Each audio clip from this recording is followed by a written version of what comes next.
So hello friends, welcome to Gaurav economic classes. मैंने playlist बना दी। प्लेलिस्ट सेक्शन में आप जाइए, जो भी लेक्चर्स अपडेटेड है वहाँ जाकर देख सकते हैं आप लोग। Two parameters of economic reform हम लोग देखेंगे। मैक्रो इकोनॉमिक स्टेबलाइजेशन और micro economic structural adjustment. Macro economic stabilisation मतलब ये होता है कि जो पहली बात तो मैक्रो इकोनॉमिक मतलब ये होता है कि जो पूरी पूरी इकोनॉमी से मतलब रखते हैं, ठीक है, पूरी पूरी इकोनॉमी से मतलब रखते हैं, होल इकोनॉमी से मतलब रखते हैं। और स्टेबलाइजेशन मतलब ये होता है कि जो पूरी इकोनॉमी को स्टेबल करते हैं, ठीक है ना। स्टेबलाइजेशन मीन्स क्या होता है, जो पूरी इकोनॉमी को स्टेबल करते हैं। अब स्टेबल इन द सेंस क्या होता है, स्टेबल इन द सेंस जैसे कि ये है ग्राफ है, ये चीज स्टेबलाइजेशन, पूरी हमारी इकोनॉमी स्टेबलाइज है, इसमें ज़्यादा फ्लक्चुएशन नहीं हो रहा है, ठीक है। अब नॉर्मली क्या होता है, इकोनॉमीज में फ्लक्चुएशन बहुत ज़्यादा होता है, ठीक है ना। तो वही यहाँ बात लिखी कि macro economic stabilisation refer to those set of measures which affect the entire economy, पूरी पूरी इकोनॉमी को अफेक्ट करते हैं, and therefore pervasive in nature. और जो इनका इफेक्ट होता है वो सारे सेक्टर्स में रहता है, ठीक है ना। मैक्रो इकोनॉमिक स्टेबलाइजेशन जो है पूरी इकोनॉमी को अफेक्ट करते हैं, और जो इनका स्प्रेड रहता है पूरी पूरी हर सेक्टर्स में रहता है, ठीक है ना।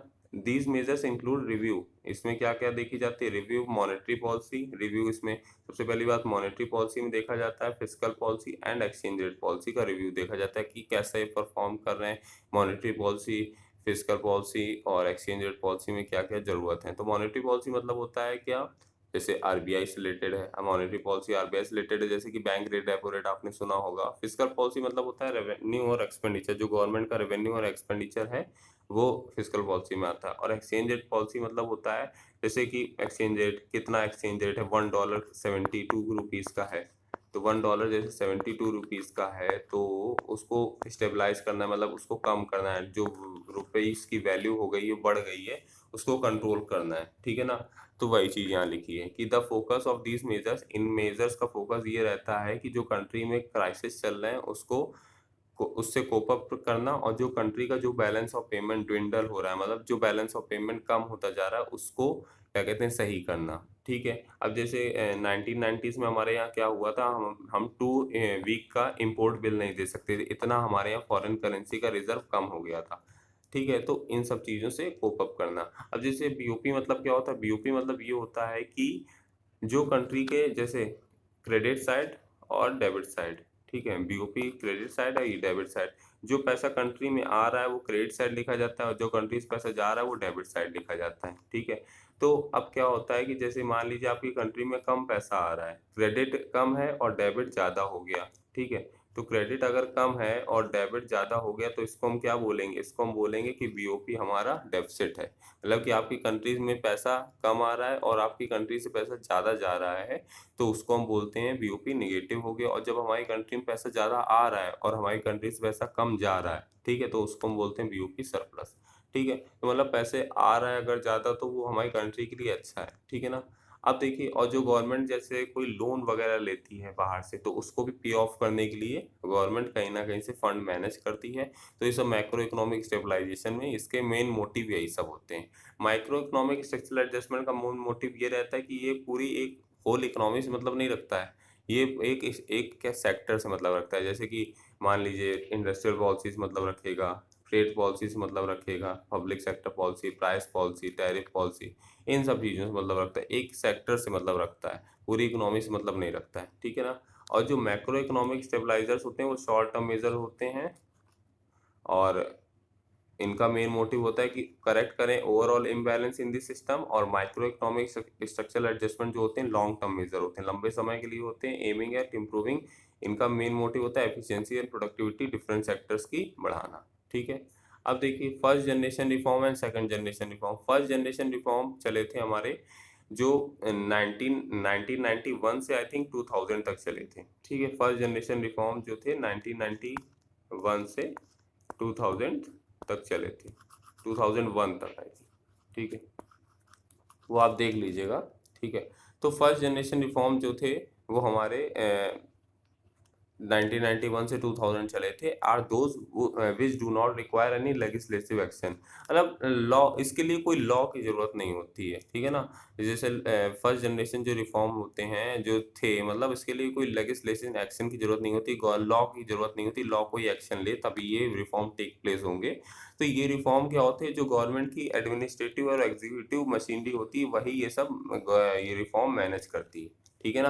मतलब बोल दीजिए इसमें मेन मेन में पूरा पूरा कंट्रोल जो रहता है, वो ज़्यादा कंट्रोल मार्केट फोर्सेस का रहता है और कम कंट्रोल गवर्नमेंट का रहता है। बट सेकंड जनरेशन जो रिफॉर्म होते हैं उसमें क्या है, उसमें सबसे पहली बात लेजिस्लेटिव एक्शन की जरूरत होती है, लॉ की जरूरत होती है, लॉ को एक्शन लेना पड़ता है, लॉ मेकिंग होती है।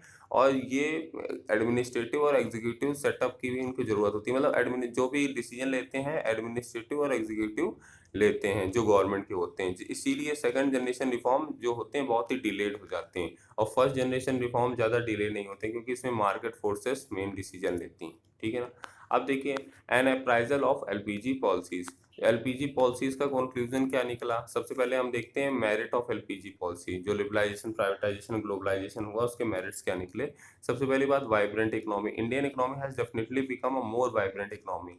Overall level of economic activity has trended up as indicated by the GDP growth. Post LPG policies, the growth of GDP shot up to highest 8% per annum। लिखा है कि सबसे पहली बात एलपीजी पॉलिसीज के merit ये थे कि एलपीजी पॉलिसीज की वजह से हमारी इकोनॉमी वाइब्रेंट इकोनॉमी बन जी गई। मतलब कि जो एक हमारी इकोनॉमी पहले स्टैग्नेंट इकोनॉमी थी, रुकी हुई इकोनॉमी थी, कांस्टेंट बिल्कुल थी, उसकी वजह से हमारी इकोनॉमी में थोड़ा वाइब्रेशन होने लगा, ठीक है ना।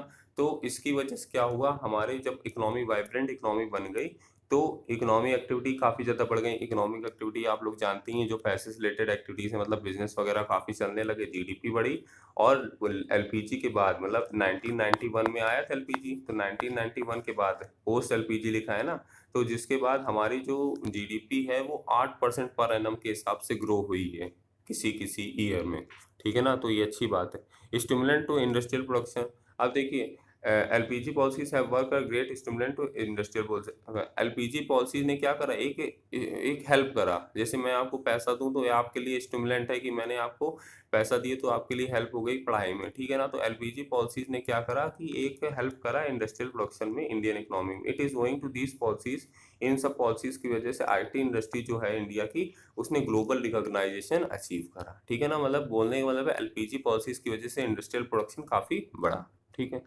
तीसरा क्या है, a check on fiscal deficit. Fiscal deficit मतलब होता है कि सबसे पहली बात आप ये जान लीजिए, फिस्कल डेफिसिट मतलब क्या होता है। फिस्कल डेफिसिट मतलब होता है जब गवर्नमेंट का खर्चा ज़्यादा होता है, जब गवर्नमेंट का एक्सपेंडिचर ज़्यादा होता है और गवर्नमेंट का रेवेन्यू क्या होता है, कम होता है, तो उसको हम क्या बोलते हैं, फिस्कल डेफिसिट। जब गवर्नमेंट खर्चा ज़्यादा करती है, एक्सपेंडिचर ज़्यादा होता है रेवेन्यू से, तो उसके वो क्या बोलते हैं, फिस्कल डेफिसिट, ठीक है। तो माउंटिंग फिस्कल डेफिसिट, जो गवर्नमेंट का फिस्कल डेफिसिट था वो बहुत ही ज़्यादा हो रहा था। Serious threat to the process of investment in the Indian economy. मतलब कि जो गवर्नमेंट का एक्सपेंडिचर था वो बहुत ज़्यादा हो रहा था और गवर्नमेंट के रेवेन्यू थे बहुत कम थे, माउंटिंग फिस्कल डेफिसिट।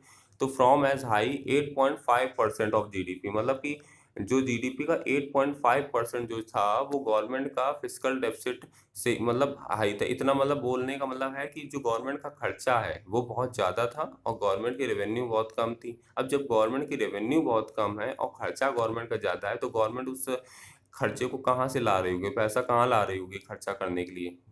बनी बात है, गवर्नमेंट क्या कर रही होगी, बोरोइंग कर रही होगी, लोन ले रही होगी, ठीक है ना। तो मतलब वही बात है कि जीडीपी का 8% जो हमारा था वो फिस्कल डेफिसिट था, ठीक है ना। Has been brought down to 3.5% of GDP, और 3.5% ऑफ जीडीपी लाया गया, मतलब एलपीजी पॉलिसीज की वजह से जो गवर्नमेंट का फिस्कल डेफिसिट था वो कम करा गया, ठीक है ना। तो फिजिकल डेफिसिट तो आप समझ गए, मतलब जब गवर्नमेंट का खर्चा ज़्यादा होता है और गवर्नमेंट की रेवेन्यू कम होती है। गवर्नमेंट को रेवेन्यू कहाँ से आती है, टैक्सेस के थ्रू, ठीक है ना। तो गवर्नमेंट का खर्चा कब ज़्यादा हो जाता है, जैसे इन्वेस्टमेंट प्रोजेक्ट में खर्चा गवर्नमेंट बहुत ज़्यादा कर रही है, तो अब नॉर्मली क्या होता है, गवर्नमेंट बाहर से आईएमएफ, वर्ल्ड बैंक से लोन वगैरह बहुत ले लेती है, तो इस वजह से गवर्नमेंट खूब खर्चा करती है और इनकम उसकी एज सच कुछ होती है नहीं। Check on inflation. इन्फ्लेशन मतलब क्या होता है, जब किसी चीज़ के लगातार प्राइसेस बढ़ रहे हैं, persistent rise in price, तो owing to greater flow of goods and services in the economy, rate of inflation has been lowered। अब देखिए क्या हुआ कि सबसे पहली बात, हमारी इकोनॉमी में ज़्यादा गुड्स एंड सर्विसेज आने लगे जिसकी वजह से हमने इन्फ्लेशन को कंट्रोल कर दिया। In the year 2011-12 and 2013-14 inflation was in range of 6 to 9% per annum. हमने कंट्रोल कर लिया। देखिए 2011 से 12, 2013 से 14 में हमारा जो इन्फ्लेशन था वो 6.9% पर एनम था। फॉर द ईयर 2018 में हमारा जो इन्फ्लेशन था वो 3.5%, 3.4% पर परसेंट हो गया। मतलब इसको अच्छा माना जाता है कि इन्फ्लेशन हमने कम करा। पहले देखिए 6% था, अब 3.4% हो गया। It may be noted that high inflation, अगर हाई इन्फ्लेशन होता है, high inflation lead to rise in interest rate, जिसकी वजह से क्या होता है कि इंटरेस्ट रेट बहुत ज़्यादा बढ़ जाता है। जब इन्फ्लेशन, महंगाई बहुत होती है, जिसकी वजह से रेट ऑफ इंटरेस्ट लोग ज़्यादा लेने लगते हैं, ठीक है ना? तो जिसकी वजह से इन्वेस्टमेंट नहीं हो पाता है भाई। एक कोई इन्वेस्ट, आपको जैसे इन्वेस्ट करने के लिए पैसा चाहिए, मान लीजिए आप हैं, आपको इन्वेस्ट करने के लिए पैसा चाहिए, बट उस टाइम इन्फ्लेशन चल रहा है, तो इन्फ्लेशन चलने की वजह से आपको जो इंटरेस्ट रेट है, जो ब्याज है, वो बहुत ही ज़्यादा देना पड़ेगा। जिसकी वजह से क्या होगा, जो ग्रोथ है, रेट है, वो इम्पैक्ट होगी कि नहीं होगी। तो इस वजह से गवर्नमेंट कोशिश ये करती है कि इन्फ्लेशन कंट्रोल में रहे, ताकि लोगों को सस्ते रेट में लोन मिल जाए, और जिसकी वजह से वो लोग इन्वेस्ट करें और ग्रोथ हो, ठीक है। कंज्यूमर सोवरेनिटी, कंज्यूमर को किंग माना जाने लगा। Consumer sovereignty has expanded over time. This is evident from the fact that large variety of goods and services for from the diverse global market are now within easy reach of the buyer. वही बात है कि consumer sovereignty हो गई, consumer को king माना जाने लगा। जो गुड्स पहले अवेलेबल नहीं थे, वो अब इंडिया में अवेलेबल होने लगे, वैरायटी ऑफ गुड्स अवेलेबल होने लगे, जिससे लोगों का स्टैंडर्ड ऑफ लिविंग चेंज हुआ। Producers are widely responding to the consumer choice and preference. जो प्रोड्यूसर्स थे वो कंज्यूमर की चॉइस और प्रेफरेंस को देख रहे थे। Consequently, overall level of expenditure of household tended to rise। इसलिए लोगों ने खर्चा करना भी ज़्यादा चालू कर दिया। जो ओवरऑल एक्सपेंडिचर है, हाउस होल्ड ने खर्चा करना ज़्यादा चालू चालू कर दिया, जिसकी वजह से लोगों का वेलफेयर स्टेटस भी इम्प्रूव हुआ, ठीक है ना। A substantial increase in foreign exchange reserve, जो हमारा फॉरेन एक्सचेंज रिजर्व था वो भी बढ़ा। पहले जो हमारा 1990s में हमारा फॉरेन एक्सचेंज बिल्कुल खत्म हो चुका था, वो भी हमारा बढ़ा। देखिए लिखा है ना, depletion of foreign exchange was one of the compelling reason for the government to shift LPG. हम लोग एलपीजी पॉलिसीज में क्यों गए थे, लिबरलाइजेशन, प्राइवेटाइजेशन, ग्लोबलाइजेशन में क्यों गए थे, क्योंकि हमारा फॉरेन रिजर्व जो था वो बहुत ही लो हो चुका था। इस वजह से हम एलपीजी को हमने अडॉप्ट करा था। थैंक्स टू दीज पॉलिसीज, इन सब पॉलिसीज की वजह से हमारा फॉरेन रिजर्व, फॉरेक्स, फॉरेक्स मतलब होता है foreign reserve, foreign exchange reserve, ठीक है। तो जिसकी वजह से क्या हुआ, हमारा एक कंफर्टेबल लेवल में हमारा फॉरेन रिजर्व आ गया, मतलब कि हमारा फॉरेन रिजर्व अब बढ़ गया, ठीक है ना। तो good amount of foreign reserve, जिसकी वजह से क्या होता है, हमारा इकोनॉमिक कॉन्फिडेंस रहता है ग्लोबल इन्वेस्टर्स का इंडियन मार्केट में। अगर हमारे यहाँ फॉरेन करेंसी बहुत ज़्यादा होगी, तो ग्लोबल भी, बाहर के लोग भी हमारे यहाँ इन्वेस्ट करेंगे कि हाँ हमारे पास बैकिंग है, इन लोगों के पास बैकिंग है कि ये लोग हमें रिटर्न प्रोवाइड कर सकते हैं। तो ग्लोबल मार्केट भी हमारे ऊपर इन्वेस्ट खूब करेगी, ठीक है ना। अब देखिए एफडीआई और एफआईआई मतलब क्या होता है, फॉरेन डायरेक्ट इन्वेस्टमेंट और फॉरेन इंस्टीट्यूशनल इन्वेस्टमेंट।